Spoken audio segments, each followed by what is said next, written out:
By quitting, it's just another way Quick Trip has you covered. 9 to noon, ready to go. Billy Schmid, John Kuhn, Armin Sarian, boys, be on high alert these next couple of days for the consumer hard count. It is the hot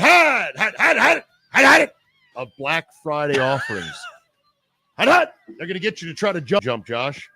Seeing these discounts. Oh, yeah. Cameras I don't need and would probably return anyway. Now, here's what I'll tell you. Okay. As someone who spent a lot of money on stuff he doesn't need. Big Binox sales. Yeah. Tons. Binox, yes. Here's what I'll tell you. Armin's going to be sucked right in. This isn't the worst time to buy, depending on what you're trying to get, because it's discounts on stuff that isn't made specifically for Black Friday.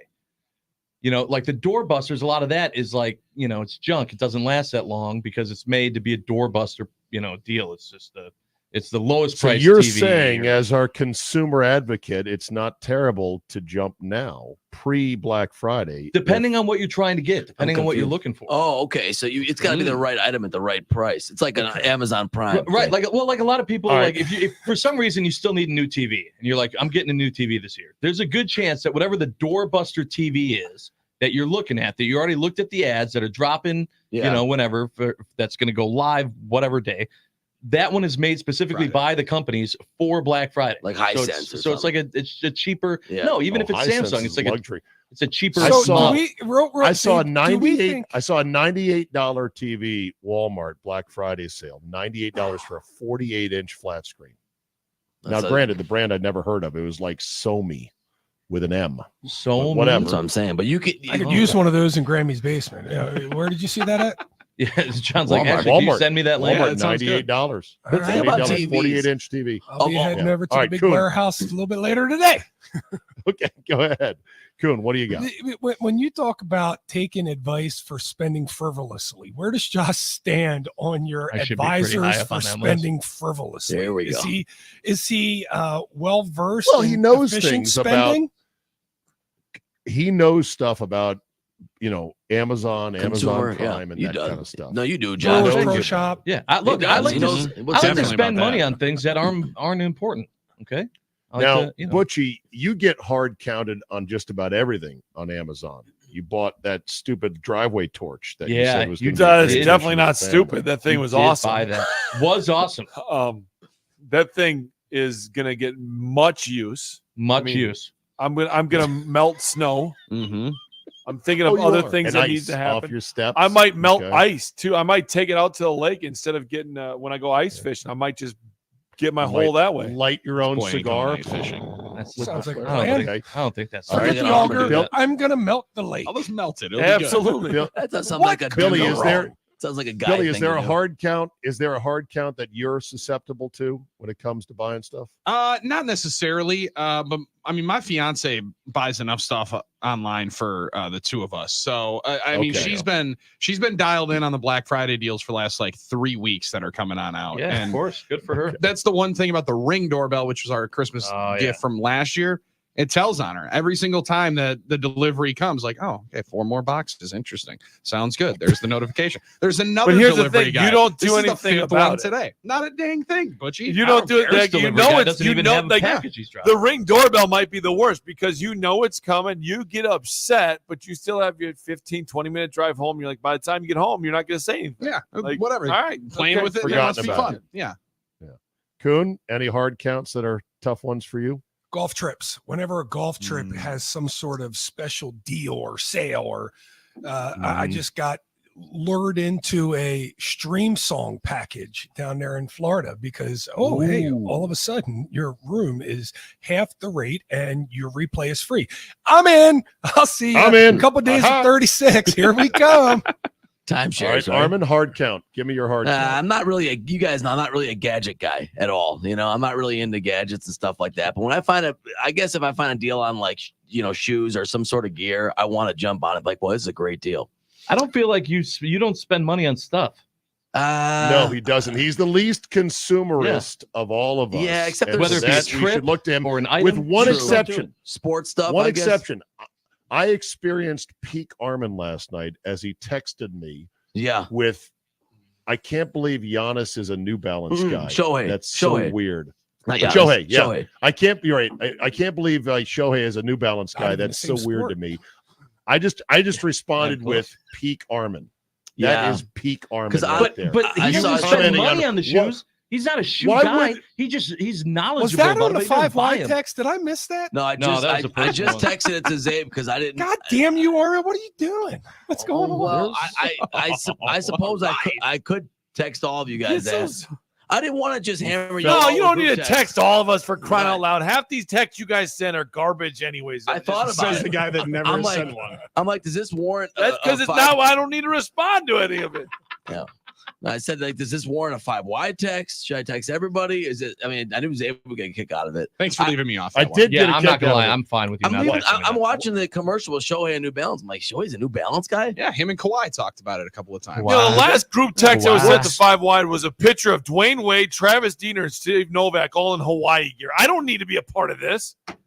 Don't be sorry. Armin's response is Myers Beach. Maybe if you and Armin's big Binoc energy. I actually love this. You gotta love those boys hanging together still. Listen, if you and Marcus and Gullickson or whoever you want to pull want to do something like that, it'll probably go on viral on there too. Butch from Badger fans. But what do you want me to do with this? They're wearing their varsity vests and jackets at Wisconsin. They're not. What do you want me to respond to this with, though? Everyone says I don't respond. Why do I need to respond to this? You don't have to, actually. I mean, I'm not expecting you to respond. I just something put on your radar if you want to laugh about it or something. You know, that's all. I liked it.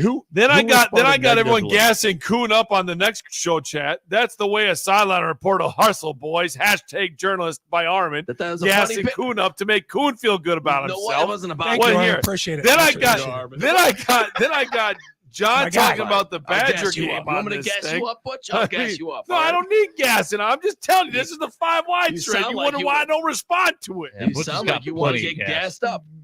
But you do not lose Armin. If you lose Armin Butchie, you've lost the war. It's like Vietnam losing Cronkite. But Armin is your number one guy, so don't lose him. All right, I'm just telling you that right now. I would fish up. Lonely out here. I'd fish up high school highlights from Butch, and he's not even retweeting them.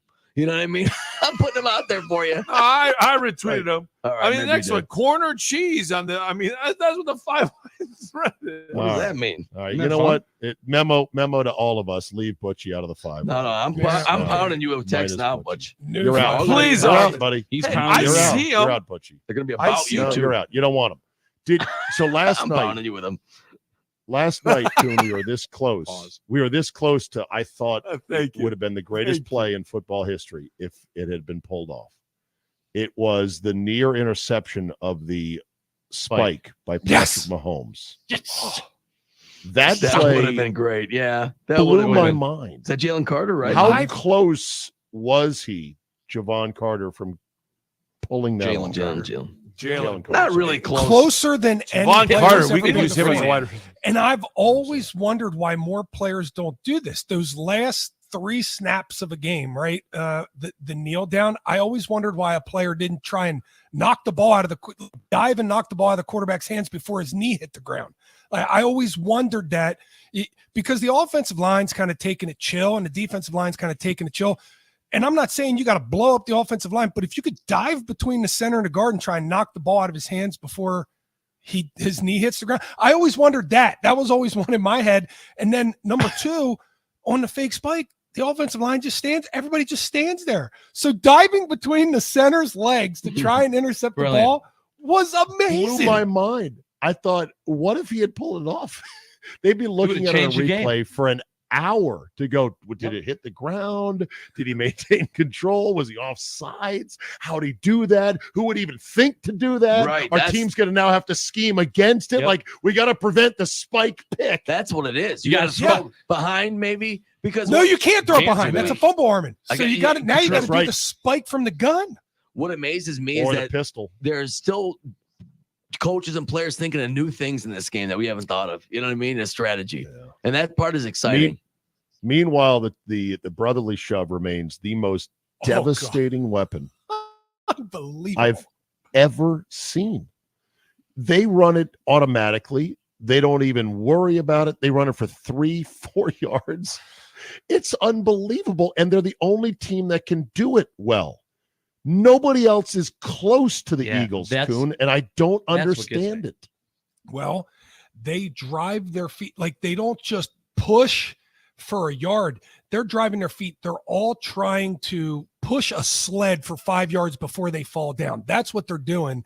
And they're not taking a man straight head on. They're all wedging on creases of guys, on sides of guys, and they're creating this path of, if the line moves, if the line is like a ball carrier and they hit a defensive lineman, and instead of trying to drive straight through the middle of them, they drive through a side of them so that they can keep going forward. And then the next guy does the same thing. The whole line moves as a wave, and the quarterback moves along in that wave with them because he keeps his legs driving. And I watched the guy on the side of the play get inside a defender, and once that defender hit him, he threw him past the line of scrimmage as he backpedaled the rest of the way through. Amazing. I mean, they have created a feel for that play that no other team could get. I mean, the Packers tried it twice the other week and got called for being offsides on both of them. Yeah. But isn't one of the other reasons why no one else does it well is because no one else has a former champion power lifter at quarterback who squats a small house and a Hall of Fame center? Like, I mean, they say that like about Hurts. Yeah. And I think that doesn't hurt. No, yeah. That's part of it. But I got to believe it's more than just that. There are other strong guys at court. I mean, maybe not. Because he's getting pushed. He's getting pushed by two guys really hard after his line, submarines everybody. What is crazy to me is that this play should be reverse engineerable by the other 31 teams in the league. They have big, strong, fat guys. Well, listen to O-line coaches. Get Chris Jones. If the offense is taking that mindset, then the defense needs to take man on man and then man behind man. There should be a guy for Kelce that meets Kelce and doesn't let Kelce shed him on a side to keep moving. He needs to, take Kelce, whichever way Kelce's going, he needs to get in front of them and keep driving them. And then there needs to be guys behind him assisting as well. So they each need to take a man, and when they come off and wedge, push, an equivalent mass of bodies, but not trying. Most of these defenses, they're trying to penetrate that line and get to Hurts, but no, don't penetrate the line. Create a wall with the offensive lineman. So you say clog and hold, don't try to penetrate. Yeah. But the offense has the benefit of knowing the snap count, so they've got a split-second advantage there, right? Yeah, where but if you lose the momentum. Yeah, but their disadvantage is they're taking the ball a yard away from the line of scrimmage. I know. But it seems like the half a second of momentum advantage, if you execute right, is the essential part of the play. No, that doesn't necessarily make a whole lot of sense when they're doing it on the road in hostile environments where you're still going silent count anyway. I mean, that's where what they do in their technique, to John's point, is just different, because if you're trying to just get stacked up on the defensive side and hold dudes up, it's also hard to get up underneath either of those guys when you're talking about Kelce or Landon Dickerson next to him, who was one of the top centers in his class. Juergens was also, I believe, played center in college. So you have guys that also kind of understand where they want that wedge to go, and they've built their team for it. It's incredible. It's like, most teams, how many games do we watch where a team gets the ball first and goal at the 1, and you sit there and go, okay, this is going to be the hardest yard on the damn field. Like, I know a team like it's that. Gonna, yeah, you know a team like that. It just feels like we've been struggling with first and goal from the 1 a lot. So many times I see teams like that always is one of the more like deflating things when you see a great catch like Smith made, and then you realize, oh, he was marked down at the 1. And the first thought is, well, it's at the 1, they're going to score. And then you're like, oh, no, wait a minute. I've seen this before. It's really hard, that last yard. Not for the Eagles. No, they obviously they have figured ban it out in the offseason. I hope they don't. They ban it. I hope they don't ban it. You hope they don't? I don't want NFL to over legislate anymore like this and quit changing rules and banning things because one team's good at it. I agree with you, Armin. I don't think they're going to, though, because no one else can do it the way they did. If it was something to where every team was finding success with it, and it was like, okay, well, this is just so you think every they'll offense. be more likely to ban it if everyone can do it versus one team, huh? Yeah, look at MVS. He's the best in the world at dropping passes. It's proven that that come in can not be done.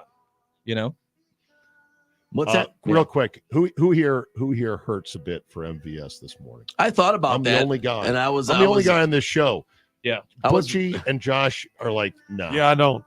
I kind of felt that way, but I think I was rebuked on that theory. I'm starting to think he runs so fast. This used to happen with me with contacts, and they'd wiggle a little bit when I was running down the field. So balls in the air will get a little bit shit. I'm starting to think he runs so fast that the ball is not a clear picture coming to him. But when it hits both hands, I think he's thinking about it. Yeah. Then it's a tactile thing. It's a flinch. It's a yip, Coon.